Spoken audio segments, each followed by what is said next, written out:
আগের দিন তোমাদের সাথে আমার ইভিনিং রুটিন শেয়ার করেছিলাম, তাই ভাবলাম আজকে মর্নিং রুটিনটাও শেয়ার করে দিই। তো আমার সকাল হয় কাজের মাসির আশাতে, আর উনি যখন কাজ করেন তখন আমি ব্রেকফাস্ট বানিয়ে নিই। তবে এটা নিজের জন্য না, এটা ওনার জন্যই।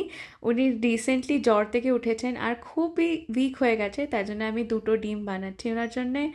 আর উনি চলে যাওয়ার পর আমার কাজ শুরু হয়। তো ফার্স্টেই আমি একটু ব্রেকফাস্ট করে নিই। আজকে আমি ব্রেকফাস্টে খাচ্ছিলাম দুধ দিয়ে ছাতু। আমি জেনারেলি খুবই সিম্পল দুধ ছাতু বা ওই মিউসলি এসবই খাই ব্রেকফাস্টে। তারপর আমি লাঞ্চ বানিয়ে নিই। আর লাঞ্চে আজকে ছিল কেনোয়া, যেটার মধ্যে প্রোটিনের জন্য আমি অ্যাড করেছিলাম মাশরুম আর প্রনস, আর ফাইবারের জন্য আমি অ্যাড করেছিলাম একটুখানি ব্রকলি আর পালং শাক। ডিনারের প্রেপটাও আমি সকালেই সেরে রাখি, আর তারপর আমার কাছে 1 ঘন্টা মতো বেঁচে থাকে কাজে বসার আগে। তখন আমি একটু সিরিজ দেখি, স্কিন কেয়ার করি, আর কিছুটা এইভাবেই কেটে যায় আমার সকালটা।